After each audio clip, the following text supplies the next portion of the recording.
Hello, আসসালামু আলাইকুম। শখের খামার ফরিদপুর ইউটিউব চ্যানেল এবং ফেসবুক পেজ থেকে ছোট্ট একটা শর্ট ভিডিও নিয়ে চলে আসলাম।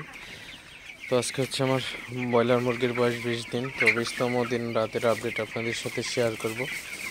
তো ভিডিওটিকে স্কিপ না করে অবশ্যই শেষ পর্যন্ত দেখবেন এবং শখের খামার ফরিদপুর ইউটিউব চ্যানেলটি সাবস্ক্রাইব করবেন। ভিডিওটি লাইক, কমেন্ট এবং শেয়ার করে অন্য ভাইদের দেখার সুযোগ করে দিবেন। তো ভিডিওটি শুরু করা যাক। তো আপনারা দেখতে পাচ্ছেন আমার ব্রয়লার মুরগিগুলা আজকে কিন্তু পুরা সেটে ছেড়ে দিচ্ছি। তো আলহামদুলিল্লাহ মুরগিগুলা ভালো আছে, সুস্থ আছে। তো বিকালে কিন্তু গুড়ি গুড়ি বৃষ্টি নামছে আসলে।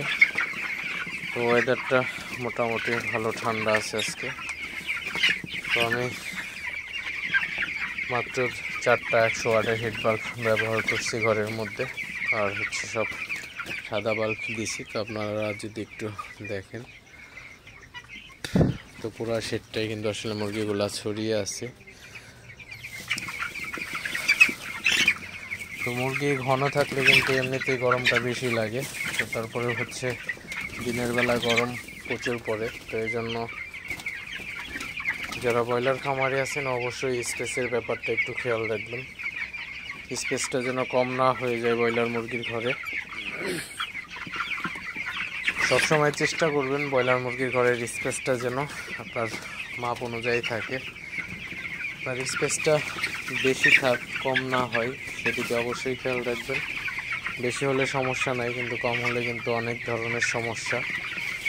মুরগিগুলার গরম লাগে বেশি, হিট স্ট্রোক করে বেশি। মুরগির ঘরের স্পেস কম হলে আপনার ওজনটাও কিন্তু কম আসে। তো নানা ধরনের সমস্যা। তো সে বিষয়ে একটা ভিডিও আপনাদের সাথে শেয়ার করব। তো যাই হোক, আপনাদের সাথে জাস্ট একটু রাতে শেয়ার করলাম। তো পুরা সেটে ছাড়ার পরে তো আসলে আজকে একদম মুরগিগুলা শান্তিতে আছে, দৌড়াদৌড়ি করতেছে। তো আপনারা দেখতে পাচ্ছেন মুরগিগুলো মাশাআল্লাহ খুবই ভালো আছে, সুস্থ আছে। তো পুরা সেটা আসলে মুরগিগুলা ছেড়ে দেওয়া হয়েছে। তো এখানে হচ্ছে আমি 20টা পানির পাত্র এবং 20টা ফিডের পাত্র দেওয়া আছে। তো এখানে আমার 700 ব্রয়লার মুরগি আছে। তো যাই হোক, আপনাদের সাথে একটু শেয়ার করলাম। তো ভিডিওটি আর বেশি বড় করব না। সবাই ভালো থাকবেন, সুস্থ থাকবেন। শখের খামার ফরিদপুর ইউটিউব চ্যানেলটি অবশ্যই সাবস্ক্রাইব করবেন। ভিডিওটি লাইক, কমেন্ট এবং শেয়ার করে অন্য ভাইদের দেখার সুযোগ করে দিবেন। তো দেখা হবে অন্য কোনো নতুন ভিডিওতে, নতুন কোনো তথ্য নিয়ে।